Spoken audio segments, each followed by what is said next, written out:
The police cost complaint arrived on a Tuesday. It was not addressed to Harry. It was not addressed to Meghan. It was addressed to the department that processes overtime for officers deployed to events they did not request. Somewhere inside that filing, the Australia trip, the one the Sussex team had publicly described as privately funded, became a line item on the public ledger. A trip paid for by the couple, a bill paid for by the taxpayer, and a headline that reduced the whole visit to 3 words that still have not been retracted: Faux Royal Tour. Here is the part that lands. The Sussexes did not dispute the private funding. Their team confirmed it before the first flight landed. Every hotel room, every event venue, every internal logistic was covered by private money. That was the message. We pay our own way. We are not a burden.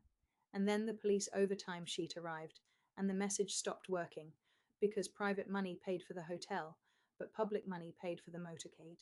Nobody asked the public first. Nobody told the couple the bill was coming. And nobody, on either side, had a mechanism to stop it. By the end of this, you will understand why a privately funded trip can still cost the public more than the couple intended, and why the royal security apparatus does not care who is paying before it deploys. To understand the bill, you have to understand what the Sussexes were trying to prove. The Australia trip was not a holiday. It was not a family visit. It was a demonstration, a carefully organised, strategically timed public service tour designed to show the world that the post-Megxit model works. Since the exit agreement was finalised, the couple had built an entire identity around one premise: that they could serve the public without burdening the public. The language was deliberate. They would no longer receive public funds for royal duties. They would earn their own income. They would carry their own costs. They would prove that independence and public service could coexist without a palace letterhead.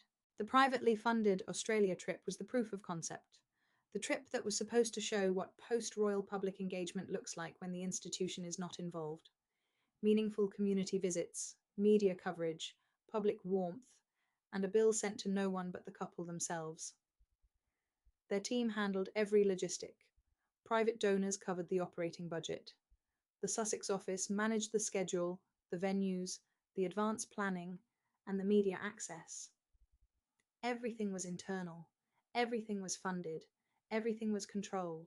And that is what the keeper needed the public to see. Harry and Meghan needed the privately funded label to hold, not because the trip was particularly expensive, but because the label was the argument. If the couple could travel internationally, engage with communities, generate warm coverage, and send the bill to no one but themselves, then Megxit worked. The model was viable. The independence was genuine. The exit was not a retreat from service. It was a redesign. Inside a hotel suite in the city where the first engagement was scheduled, an aide sat on the edge of a desk the night before the trip launched and read aloud from the press guidance their team had drafted. The aide paused on the phrase, "No public cost." She circled it with a pen.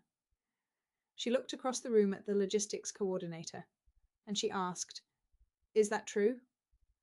The coordinator nodded. "Every line item is covered." The aide set the paper down. She did not ask about the police, but the challenger did not arrive from inside the palace. It did not arrive from a tabloid or a rival briefing. It arrived from a police overtime desk in a regional administrative office, and it arrived as a form. Local police forces in Australia deployed security for the Sussex visit. This was not optional. It was not a courtesy. It was protocol. Motorcade routes were swept the day before the first public appearance. Crowd management barriers were erected at every venue on the public schedule.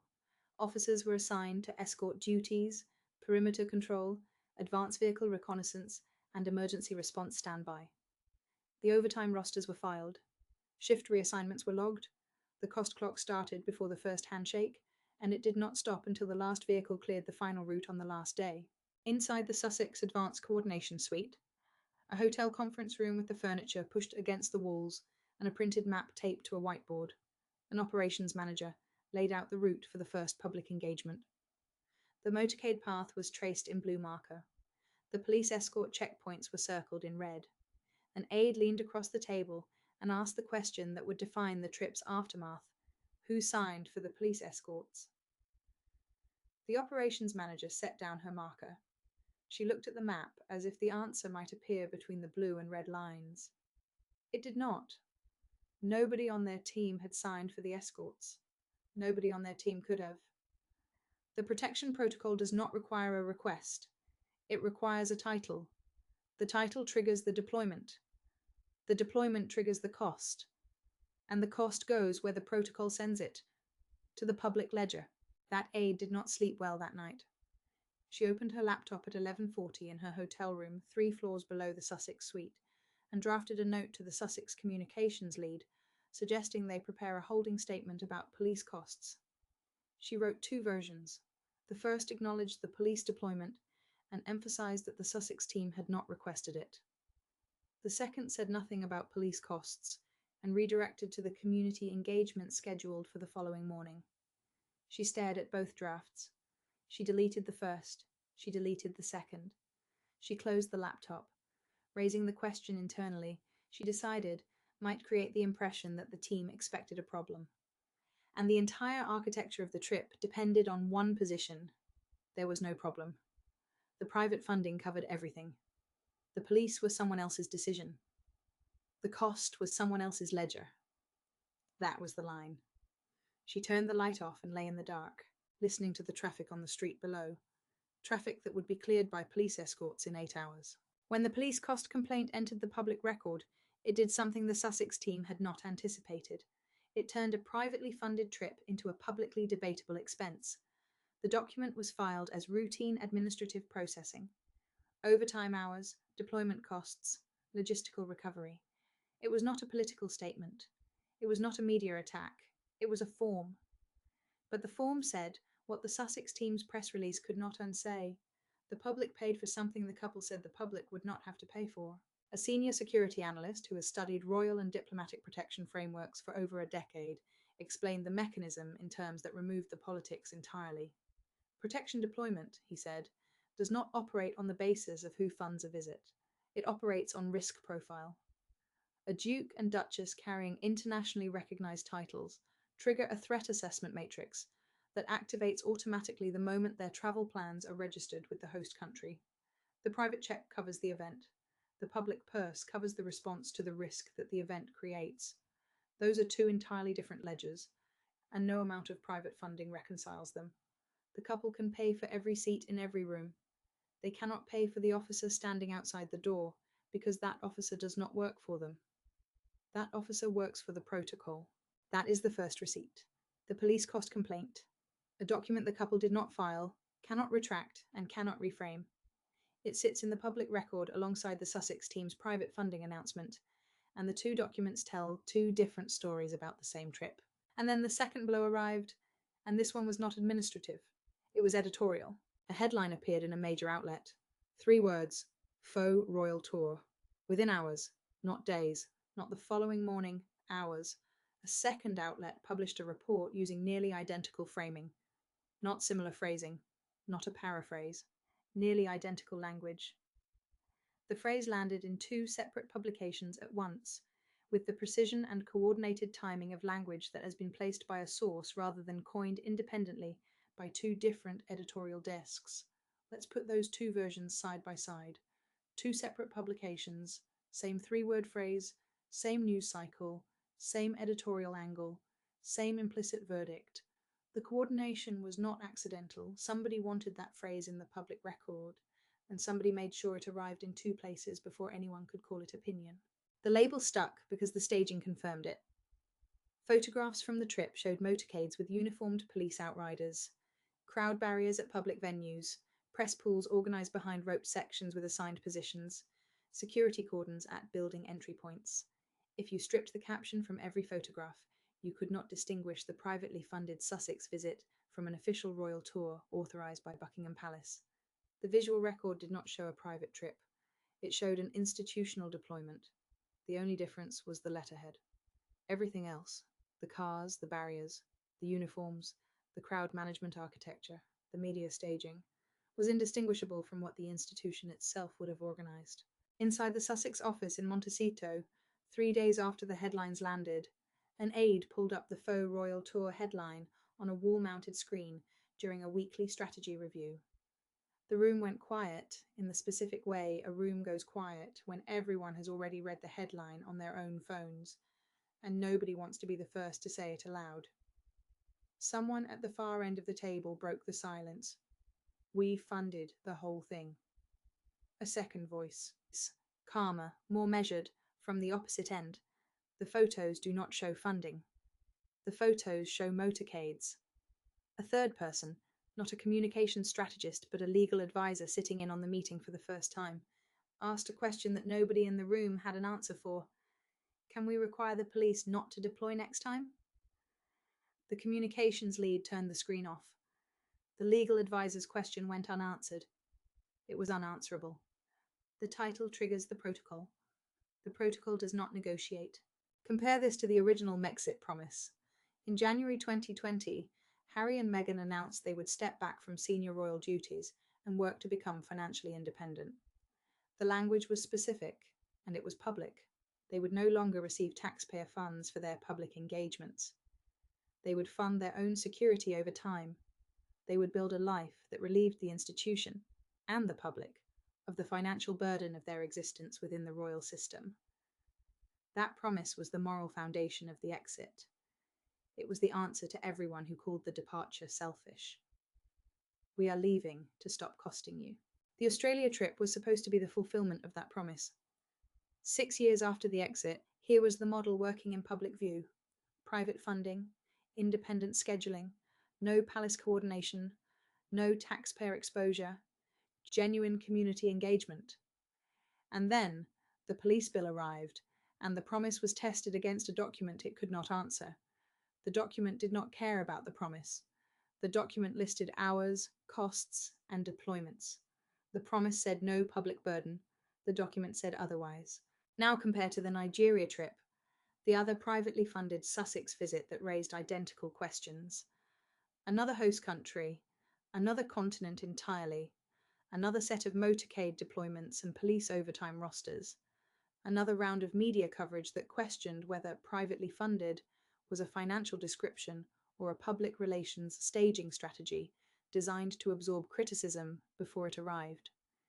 In Nigeria, the same pattern played out with different scenery: private funding, public security deployment, editorial questions about who authorized the royal level staging, and the same gap between what the couple's team announced and what the public actually paid for. The pattern was now visible across 2 continents, 2 entirely different host countries, and 2 separate police cost structures with 2 separate filing timelines. Each trip was privately funded.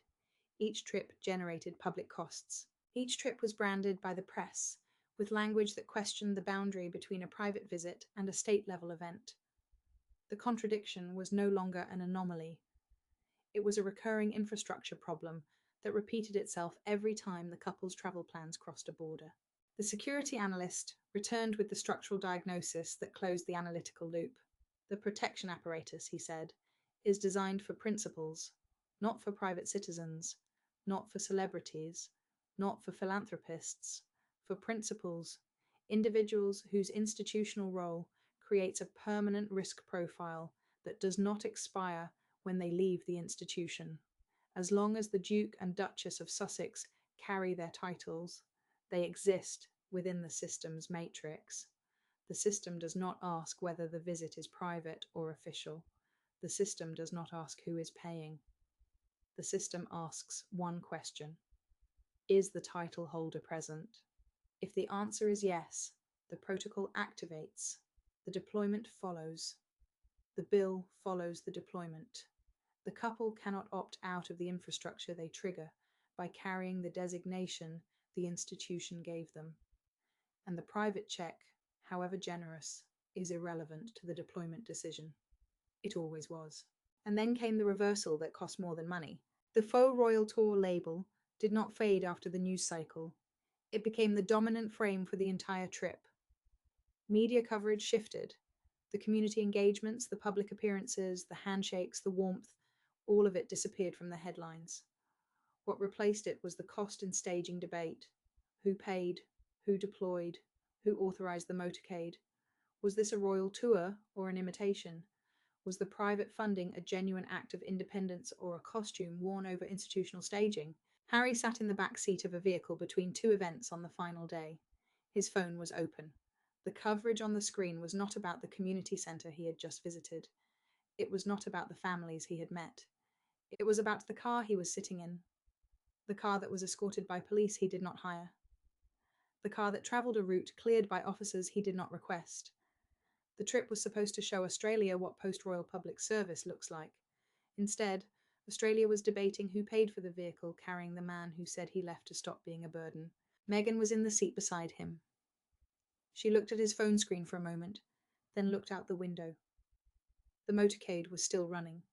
Two police outriders flanked the vehicle on the left.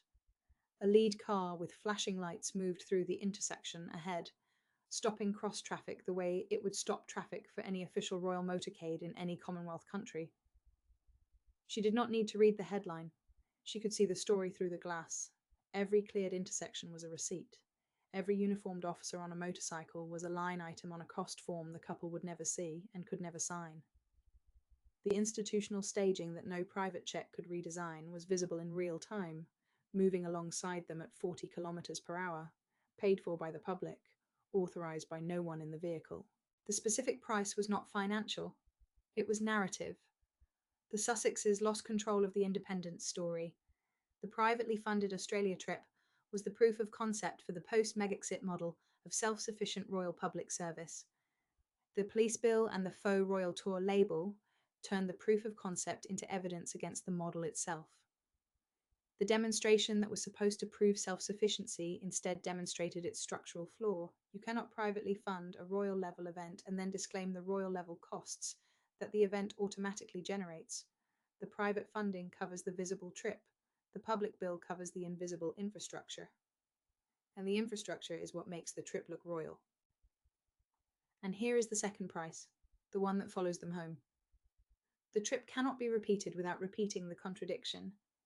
Every future privately funded visit to a Commonwealth country will trigger the same police protocols, the same overtime filings, the same public cost complaints, and the same headlines. The independence model has a design flaw that private money cannot repair, because the flaw is not the money. The flaw is the title, and the title is permanent. The staging photographs are the third receipt.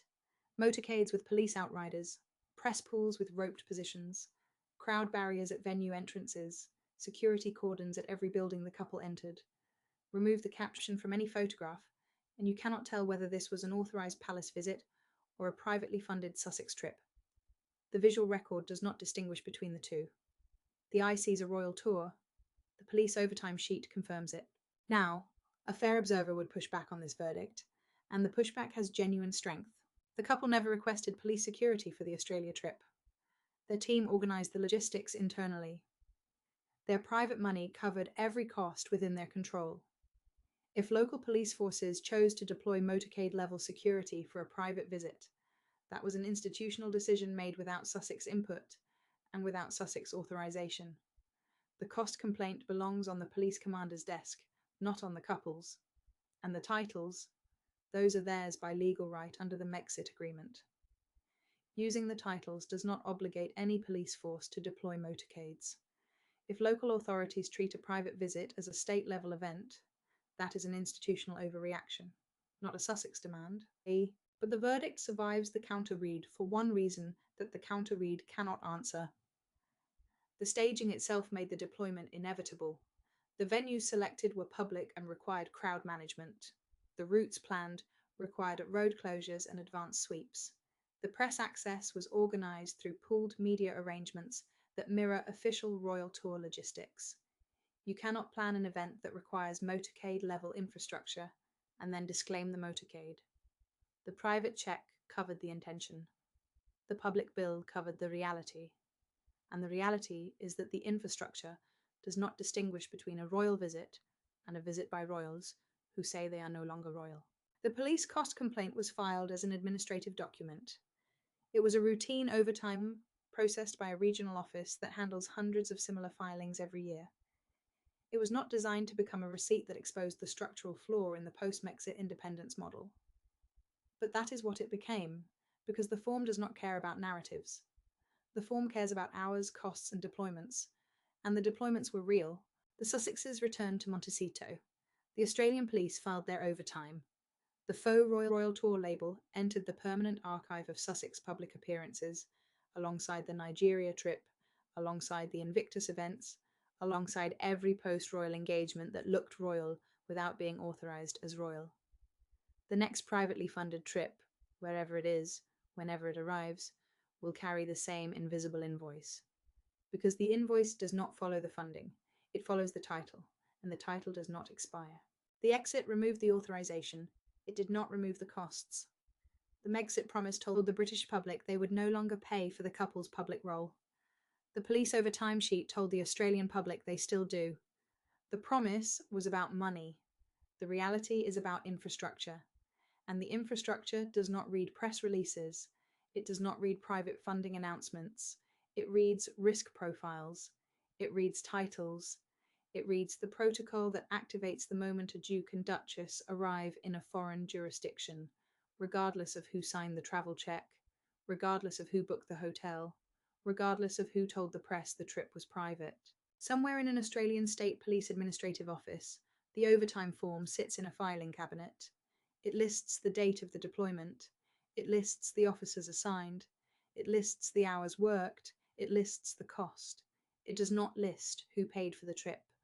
It does not need to. The protocol does not ask who pays. The protocol asks who carries the title. The answer has not changed since the Megxit agreement was signed. The bill has not changed either. Private money bought the flights. Private money bought the hotel. Private money bought the events and the venues and the logistics and the staff.